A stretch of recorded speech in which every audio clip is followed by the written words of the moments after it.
Assalamualaikum warahmatullahi wabarakatuh.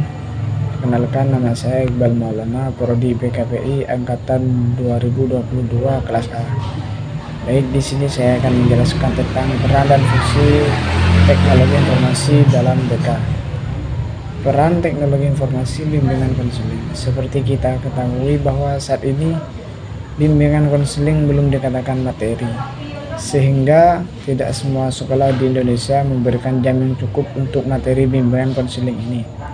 Karena berbagai alasan, dengan demikian, apakah dengan tidak tersedianya waktu yang cukup peran guru bimbingan konseling akan berhasil? Siapapun pasti akan menjawab tidak.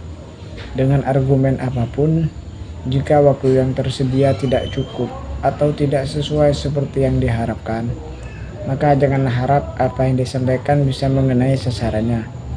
Oleh karena itu, peranan teknologi informasi bisa menjawab kekurangan waktu tersebut.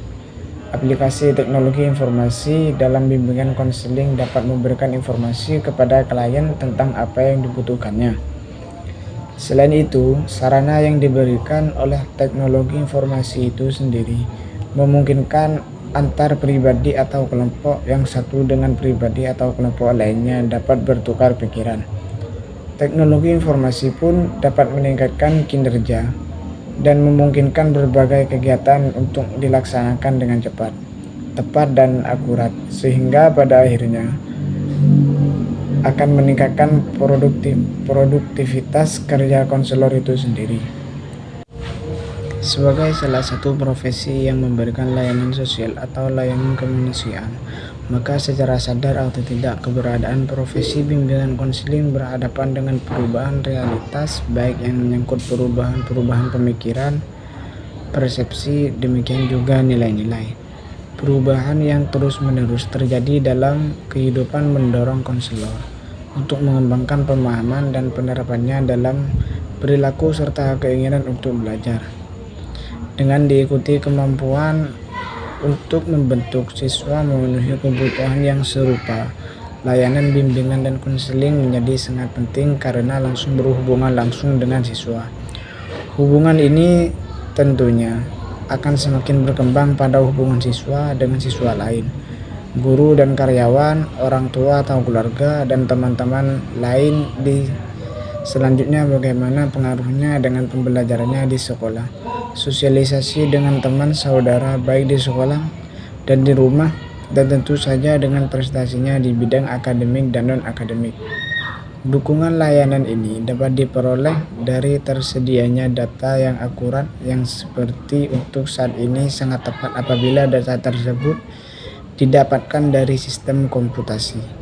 Agar bisa bertahan dan diterima oleh masyarakat, maka bimbingan dan konseling harus dapat disajikan dalam bentuk yang efisien dan efektif, yaitu dengan menggunakan ICT atau dengan kata lain harus melibatkan teknologi informasi, khususnya teknologi informasi dalam bimbingan dan konseling.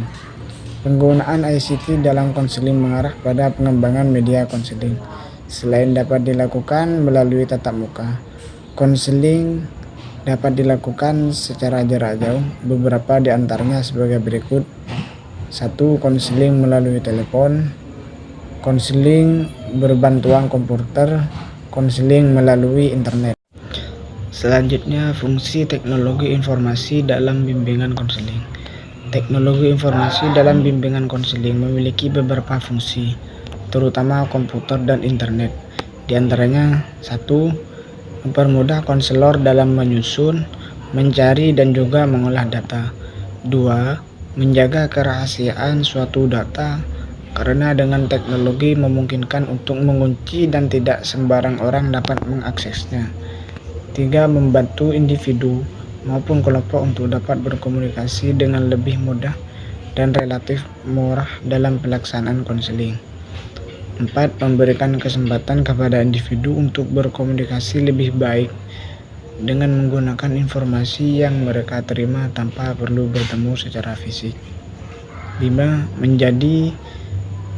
Menjadikan informasi sebagai alat dalam suatu program kegiatan sehingga kegiatan tersebut lebih teratur dan lebih terstruktur.